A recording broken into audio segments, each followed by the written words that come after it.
फूलों वाली राजकुमारी। बहुत पुरानी बात है। किसी गांव में पति पत्नी रहा करते थे। वे बहुत भले थे। गांव भर के दुख और सुख में खुशी से झूम उठते थे। वे दोनों छोटे से झोपड़े में रहते थे। आंगन के आधे हिस्से को गोबर मिट्टी से लीप देते और आधे में आलू, शकरकंद, मूंगफली तथा दूसरी सब्जियां उगाते। साल भर तक वे यूं ही अपना गुजारा कर लिया करते।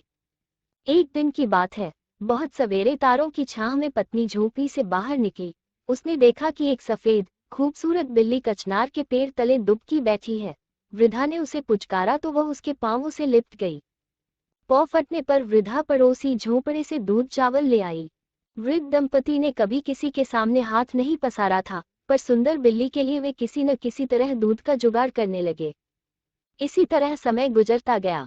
सर्दी, गर्मी, पतझड़, वसंत आकर लौटने लगे। उन तीनों की खुशी का ठिकाना नहीं था, पर बिना काम धाम के कैसे चलता। बुढ़ापे के कारण दोनों को चलने फिरने में भी कठिनाई होने लगी। बिल्ली भी भूखी रहने लगी। वो अपने माता पिता के कष्ट को देख नहीं सकती थी।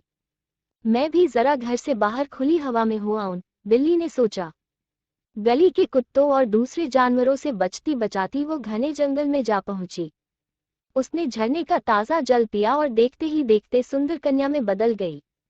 वो अपने माता पिता के घर जा पहुंची। बोली, अब मैं आपकी सेवा करूंगी। उन दोनों को कुछ समझ में नहीं आया। अपना पेट भरना मुश्किल हो गया है, अब इस तीसरे प्राणी का क्या होगा। वे दोनों सोच में डूब गए।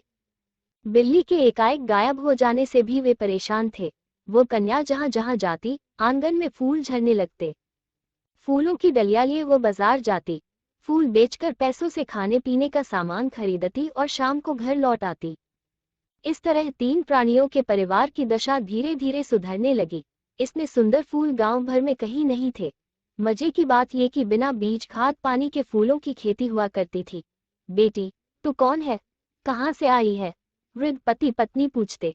मैं बेटी हूँ आपकी, इससे ज्यादा कुछ जानिए भी मत, वो जवाब देती। खाना खाकर वो अपने झोपड़े में घुसती तो सवेरे निकलती। सवेरे के साथ ही रंग बिरंगे खुशबूदार फूलों का सिलसिला शुरू हो जाता। उसने माता पिता से कह रखा था कि उसकी असलियत जानने की कोशिश न करें, पर उन्हें सब्र कहाँ। एक बार आधी रात को उन दोनों ने सुराग से झोपड़ी में झांका। उन्होंने देखा कि लड़की के स्थान पर वही सफेद बिल्ली औंधे मुंह पड़ी है।